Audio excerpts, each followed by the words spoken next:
नाही नाही ना, जोपर्यंत माझ्या जीव आहे तोपर्यंत मी उपास धरणार. बघा, जीवात जीवमान असे तोपर्यंत जनसेवाच करू, हे सहकार महर्षी शंकरराव मोहिते पाटील यांचं हे ब्रीदवाक्य आहे.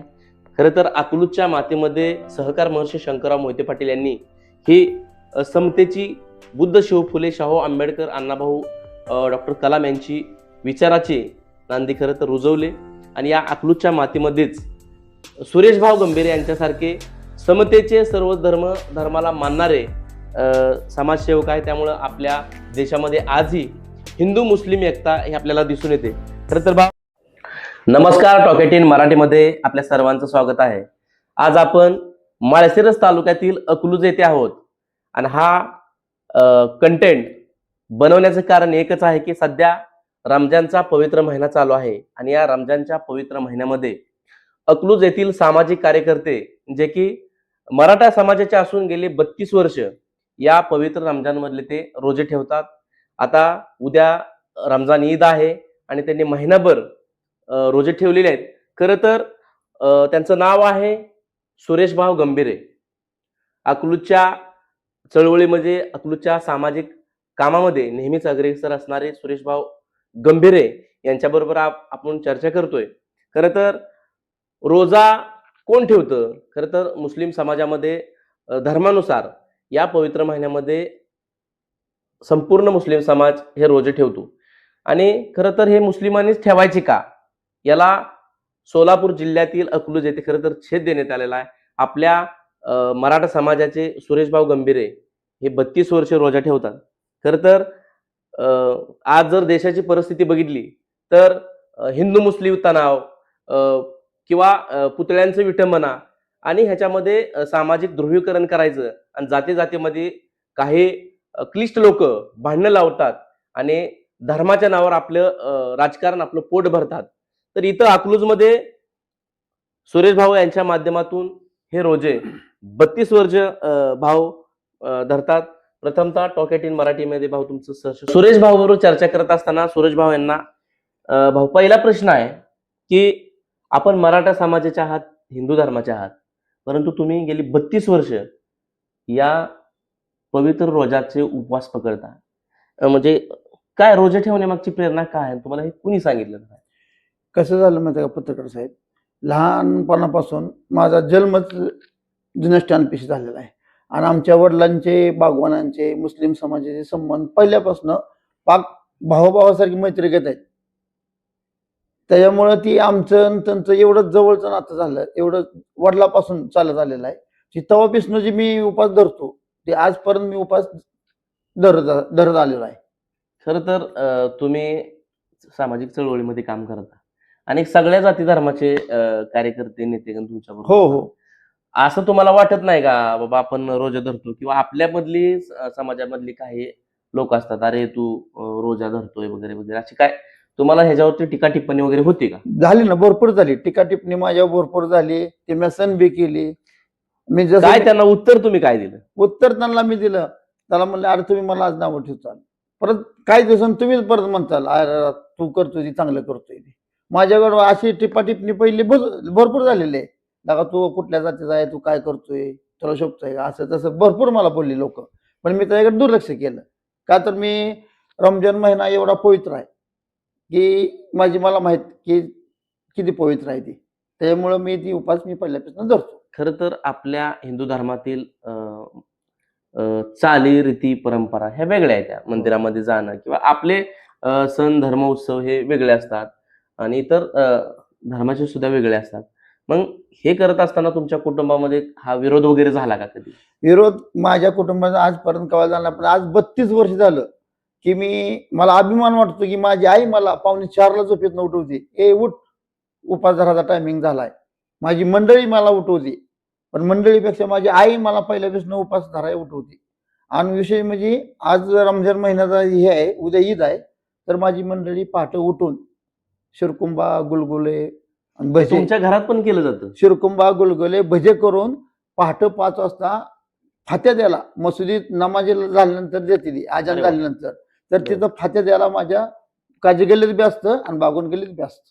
दरवर्षी. म्हणजे अगदी तुम्ही तुमच्या कुटुंबामध्ये हे कुटुंब. सगळे पदार्थ हो, बनवता सगळं बनवून आणि फात्या जो द्यायला. मुस्लिम रीतिरिवाजाप्रमाणे हो, हो. फात्या द्यायचा जो कार्यक्रम असतो हो, हो. तिथं तुम्ही घरचं ते बनवलेलं सगळं बनवलेलं खाद्यपदार्थ सगळं घेऊन नेऊन जाता. तिथे स्वतः माझी मंडळी बनवून देते मला.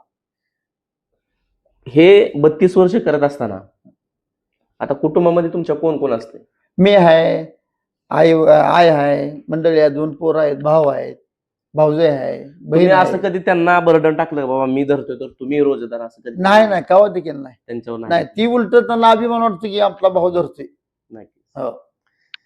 खरं तर आज आपल्या देशाची परिस्थिती बघितली तर पाठीमागं अनेक हत्याकांड झालं, अगदी मस्जिदी पाडल्या गेल्या, काही मंदिरं उद्ध्वस्त केली किंवा आपले जे महापुरुष आहेत त्यांच्या पुतळ्याची विटंबना केली. म्हणजे खरं तर काही विघ्न संतोष लोक राजकारणाच्या पाठीमागं अडून पडून असे काय कृत्य करत असतात. त्याचा खरं तर गाव पातळीवर मग तुम्ही असाल, आता तुमचा एखादा मुस्लिम समाजाबद्दल मित्र असेल तर असे दंगे हिंदू मुस्लिम दंगे झाले तर त्याचा तुम्हाला इथं तुमच्या अकलूजमध्ये काय फरक पडतो का? अकलूजमध्ये जर काही फरक पडला नाही.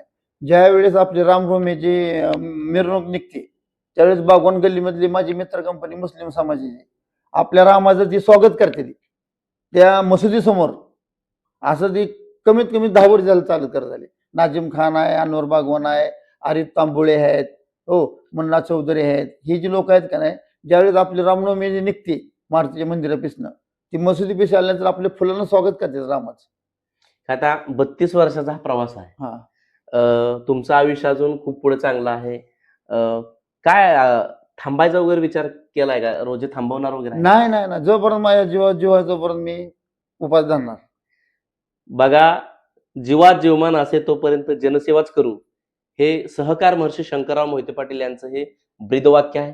खरं तर अकलूजच्या मातीमध्ये सहकार महर्षी शंकरराव मोहिते पाटील यांनी ही समतेची बुद्ध शिव फुले शाहू आंबेडकर अण्णाभाऊ डॉक्टर कलाम यांची विचाराची नांदी खरं तर रुजवले आणि या अकलूजच्या मातीमध्येच सुरेशभाऊ गंभीर यांच्यासारखे समतेचे सर्व धर्माला मानणारे समाजसेवक आहे. त्यामुळं आपल्या देशामध्ये आजही हिंदू मुस्लिम एकता हे आपल्याला दिसून येते. खरं तर भाव, जाता जाता थोडक्यात मी तुम्हाला असं विचारेन की आताची परिस्थिती सुद्धा देशात वेगळीच आहे.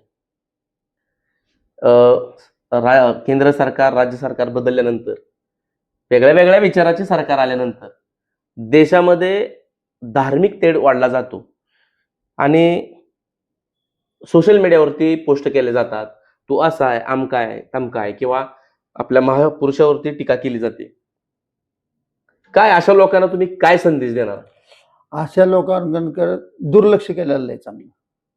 ही जातीपेतीची भांडणं लावणारे लोक असते. आज मी तुम्हाला सांगतो, मी लहानपणापासून मोठा झालेला आहे आंबेडकर चौकात. तर मी 90 सालापासून डॉक्टर बाबासाहेब आंबेडकरांचा आंबेडकर जयंतीचा कटआउट मी 90 सालापासून लावतो. अरे वा. इकडं बाबासाहेबांचा फोटो, इकडं महात्मा फुलेंचा फोटो.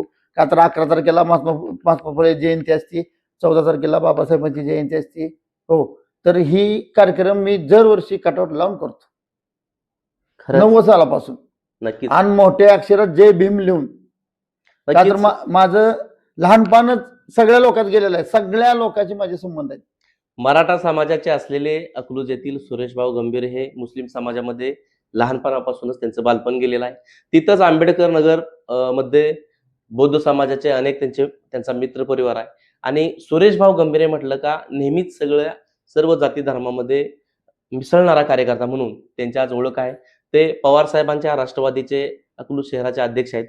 काय खरं तर छत्रपती शिवाजी महाराजांनी स्वराज्याची स्थापना केली आणि स्वराज्याचे समतेचे धडे महाराजांनी आपल्याला दिले आणि तदनंतर भारतीय संविधानाच्या माध्यमातून महामानव डॉक्टर बाबासाहेब आंबेडकरांनी आपल्याला घटना दिली. काय आज कशी तफावत आहे आज देशामधली परिस्थिती असेल किंवा तुम्हाला काय वाटतं ह्या चळवळीमध्ये तुम्ही काम करत असताना तुमच्या काय भावना आहेत? काय नाही, जी डॉक्टर बाबासाहेब आंबेडकरांनी जी घटना दिली त्याच्यावर व्यवस्थित सगळे चालू आहेत. आणि काय देशद्रोह आहे ती थातुरमातुर टीका करते ती, शिवाजी महाराजांची करते ती, संभाजी महाराजांची करते ती, अजून इतर लोकांची करते ती. नक्कीच. खरं तर हे होते अकलूज येथील सामाजिक कार्यकर्ते, राष्ट्रवादी काँग्रेस पार्टीचे अकलूज शहराचे अध्यक्ष सुरेशभाऊ गंभीरे यांच्याबरोबर आपण उद्याच्या रमजान ईदच्या पार्श्वभूमीवर त्यांनी गेले महिनाभर रमजान ईदचे पवित्र रोजे ठेवलेले आहेत. खरं तर मराठा समाज हे हिंदू समाजाचे, हिंदू धर्माचे असताना सुद्धा संपूर्ण मुस्लिम समाजाच्या रोजाला जे नियम असतात ते नियम पाळून त्यांनी गेली 32 वर्ष हे रोजे पकडलेले आहेत. खरं तर उद्या ईद आहे. आमच्या टॉक 18 मराठीच्या वतीनं सुरेश भाऊंना खूप खूप धन्यवाद देऊ आणि त्यांचं जेवढं आयुष्य आहे तोपर्यंत त्यांनी या पवित्र महिन्यातील रोजे धरावेत आणि हिंदू मुस्लिम समतेचा, एकतेचा संदेश या रोजाच्या माध्यमातून त्यांनी आपल्या अकलूजकरांना दिलेला आहे. भविष्यातही देत राहतील. असे उपक्रम समाजामध्ये केले पाहिजेत. सर्व जाती धर्माला प्रत्येक जाती धर्मातल्या व्यक्तीने आदर केला पाहिजे आणि असे हिंदू मुस्लिम एकतेचे हे धडे सुरेश भाऊ यांच्या माध्यमातून भविष्यातही चालेल. हा देश खरं तर धर्मनिरपेक्ष आहे. या देशामध्ये सर्व जाती धर्मांना घेऊन जाण्याची भूमिका आपल्या महापुरुषांनी आपल्याला दिलेली आहे. आपण सुरेश भाऊंना जाता जाता एक विचारू की काय बाबा तुम्ही महिनाभर रोजे पकडता, एकूण तुमची म्हणजे कसं एक आनंद, कशी तुमची भावना कशी तयार होती? माझी भावना म्हणजे कशी झालेली आहे, पहिल्यापासून ह्यांचे माझे संबंध लहानपणापासून बागवान एकत्र असल्यामुळं मला रोज पहाटे 3:30ला आई उठवते, हे उठ तुझा टायमिंग झालाय, मंडळी उठवते. मग मी तिथनं उठल्यानंतर आंघोळ करून 1 खजूर आणि 4 चमचे दही करून देवाच्या पाया पडून त्यांची नियत पडून सगळी, म्हणजे तुम्हाला जे नमाजमध्ये जी नियत, हा ती नियत पडून, नियत माझी तोंडपोट आहे. हो, नियत पडून परत मग संध्याकाळी 6:30 वाजता काजी गल्ली, बागवान गल्ली माझी मित्र कंपनी आहे, तिथं जाऊन मी उपास सोडतो. नक्कीच. खरं तर नुसतं धरायचे म्हणून रोजे धरत आहेत. ज्या मुस्लिम धर्मामध्ये रोजासाठी जे नियम आहेत, संपूर्ण पाक स्वच्छतेसह रोजाचे सगळे नियम पाळून सुरेश भाऊ हे रोजे धरतात. धन्यवाद.